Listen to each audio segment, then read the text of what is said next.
what we don't seem to often understand is, as precious as this is to us, this is more precious to me than life itself. This is true life. It means nothing to those of the world. There is absolutely no value in this book to someone of the world. So then, if perhaps our faith is challenged by such a person, nothing in this book that we might present to them is going to be useful to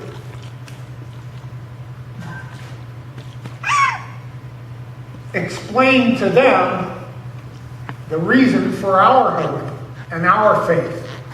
So how then, if we can't use God's own word to express to someone the reason for our hope, how can we possibly make them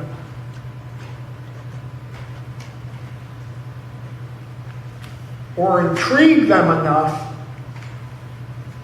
to at least continue to think about and ponder Christianity and faith and our love for the Lord? How can we represent Christ to them without hurting or offending or turning them away from the Lord, if we can't use anything really that's in His Word, because it's meaningless to them, it's foolishness to them? This is actually, and I can tell you most certainly that I'm not going to do it nearly as well. This is actually Your Move Is with Andy Stanley knockoff message. I won't do it near as well as he did. I will, however, take it just a little bit further than he did.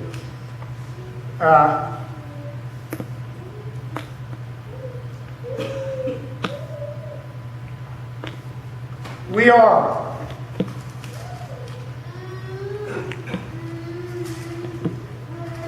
find my place. I lost it.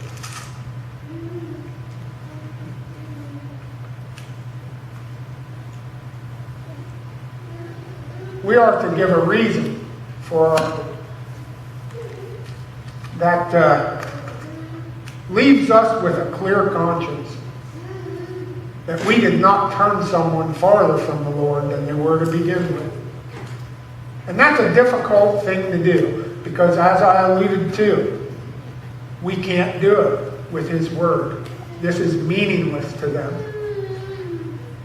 This will only, the things that are recorded in God's Word that are so precious and so useful to us, only increase a non-believer's that is skeptical. It only increases his skepticism.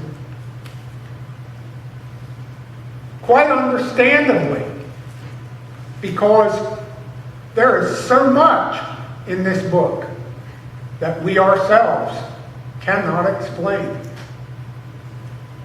In other words, creation itself, it's recorded for us that God created the earth in 6 days, and on the seventh day He rested. That's brought under great skepticism.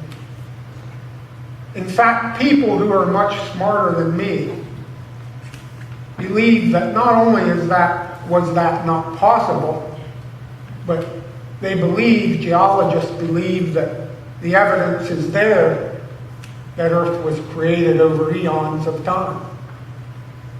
So you see, much of the things in God's Word, like take the most well-known stories that would be known by people that aren't necessarily godly people, like creation being one of them,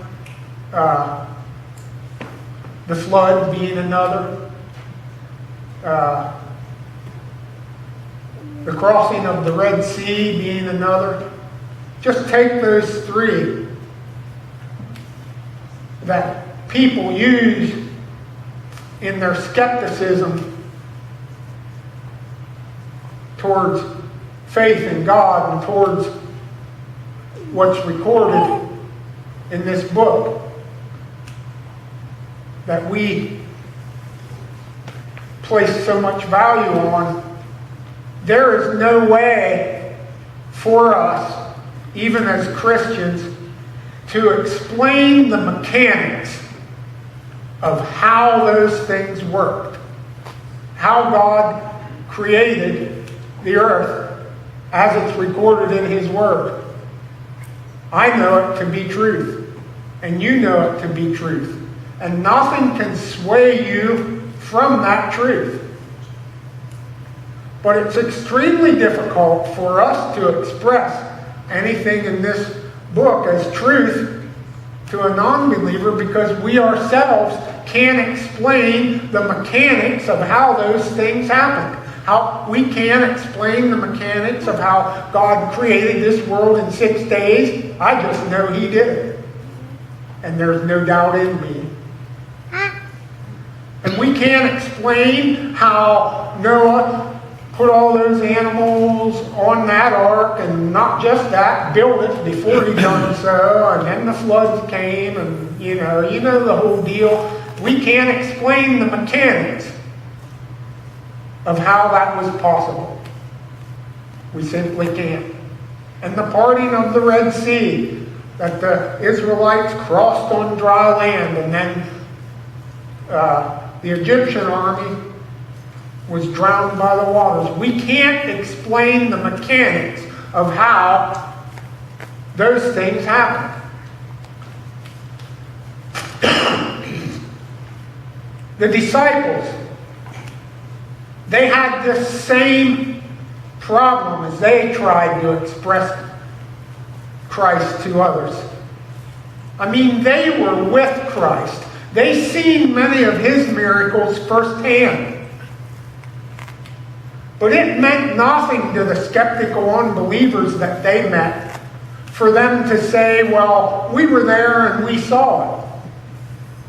Because the skeptic non-believer wasn't there and didn't see it. It was just a story to them.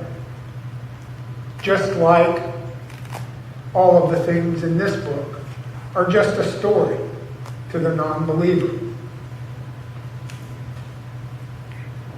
So when we come under their skepticism, as powerful and true as everything is in this book to us, and we know it beyond all doubt, it's meaningless to a non-believer. So how are we to represent Christ to them without being able to lean on anything that's in this book? How are we to have a clear conscience that we represented Christ well to that skeptical non-believer without using what's in this book? Because it's meaningless to them. It's just stories that may or may not be true to them. And it's just stories that we ourselves, even as believers, cannot explain the mechanics of how everything worked in those stories. As I am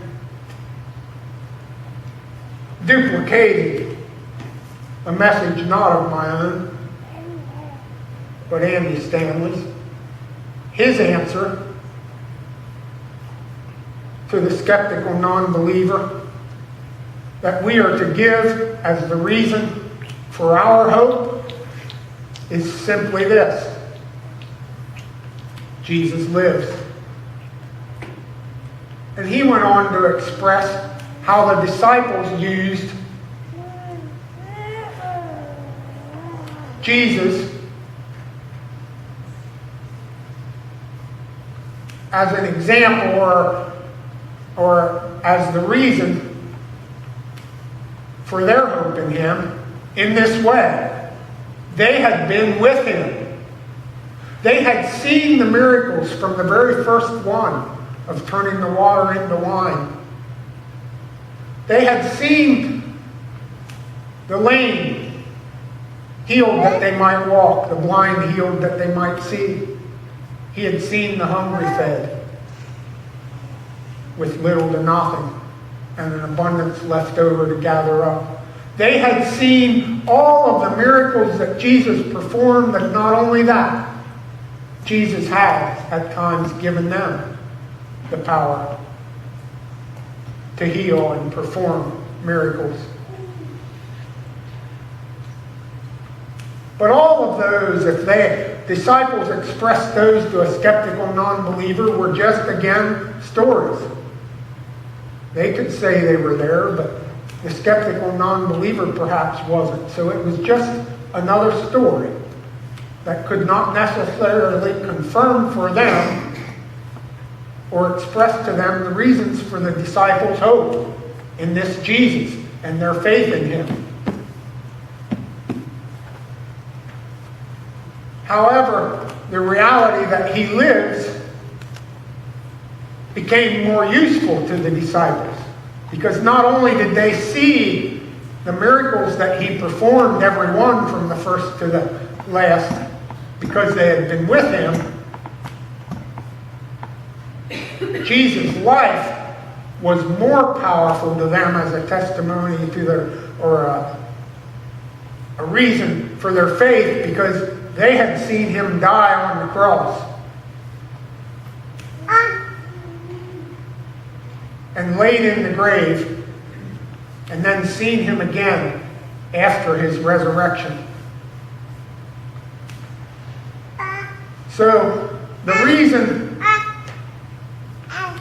for the disciples' faith and belief in Jesus was because he lives. They had been with him, they had seen him die, and they had seen him rise again. And it's recorded for us, I believe in Acts, that many believed them because they knew that they had been with Jesus. So they believed their testimony, and they believed, and many were converted because of that. But yet still, there were some who viewed them with skepticism and their faith in Jesus with skepticism, even with the testimony of his life and resurrection from the grave, because they weren't there to see it themselves. So again, it's just stories to them that may or may not be true. And so we are faced with these same things. As we are viewed with skepticism, what is it that we can express to those around us? How can we represent Christ well to the skeptical unbelievers around us that might question what is the reason for our faith?